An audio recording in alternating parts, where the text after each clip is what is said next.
Hi friends, please subscribe to Amravati Media and press the bell icon for more latest updates. ఈ ముప్పేట దాడిని YCP ఎలా తట్టుకుంటుందో. ఏపీలో రాజకీయం చిత్రంగా సాగుతోంది. అధికారంలో 3 ప్రధాన పార్టీలు ఉన్నాయి. విపక్షంలో వైసీపీ ఉంది.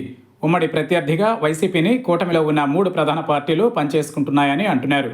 ఒక వ్యూహం ప్రకారమే వైసీపీని బలహీనం చేసి ఎత్తుగడ సాగుతోంది. గ్రౌండ్ లెవెల్లో నాయకులు ఇష్టపడితే టీడీపీలోకి చేరికలు జోరందుకుంటున్నాయి. అలా కాదు కూడదు అంటే పక్కన పెడుతున్నారు. లేకపోతే ఆల్టర్నేషన్గా కూటమిలోని మిగిలిన పార్టీలను చూపిస్తున్నారు. విశాఖ జిల్లా విషయానికి వస్తే అంగబలం అర్ధబలం విశేషంగా ఉన్న విశాఖ డైరీ చైర్మన్ ఆడారి ఆనంద్ కుమార్ టీడీపీలో చేరాలని చూశారు. అయితే టీడీపీ తమ్ముళ్లు వ్యతిరేకించారన్న ప్రచారం సాగింది. దాంతో బీజేపీ ఆడారి కుటుంబాన్ని సాదరంగా ఆహ్వానించి హక్కున చేర్చుకుంది. అలా ఆడారి కూటమిలో భాగమైపోయారు. ఇదే విధంగా జనసేనలో చేరేందుకు కూడా నేతలు చూస్తున్నారు. తాజాగా చూస్తే గుంటూరు జిల్లా మంగళగిరికి చెందిన గంజి చిరంజీవి టీడీపీకి చెందిన నాయకుడే. 2014లో పోటీ చేసి కేవలం 12 ఓట్ల తేడాతో ఓటమి పాలయ్యారు. 2019లో అక్కడి నుంచి నారా లోకేష్ పోటీ చేశారు. దాంతో చిరంజీవికి టికెట్ దక్కలేదు. 2024లో కూడా మరోసారి లోకేష్ పోటీకి సిద్ధపడడంతో చిరంజీవి వైసీపీలో చేరారు. అయితే ఎన్నికల ముందు ఆయనకు టికెట్ దక్కలేదు.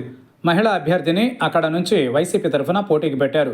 దాంతో గంజి చిరంజీవి జనసేనలోకి చేరిపోయారు.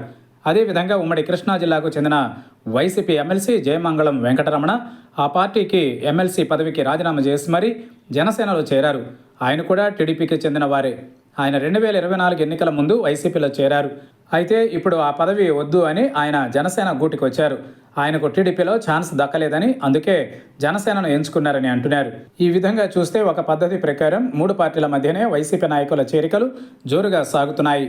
ఒక పార్టీలో చేరితే అదంతా ఆ పార్టీ కోరి చేయిస్తోంది అన్న అపవాదు వస్తుంది.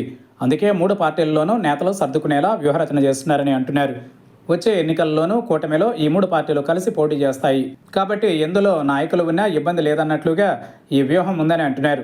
అంతేకాదు వైసీపీని ఏపీలో నిర్వీర్యం చేస్తే విపక్షంలో భారీ ఎత్తున పొలిటికల్ వ్యాక్యూమ్ ఉంటుందని, అప్పుడు అందులోకి ఎమర్జ్ కావచ్చు అన్నది కూడా జనసేన బీజేపీ ఎత్తుగడగా ఉన్నాయి.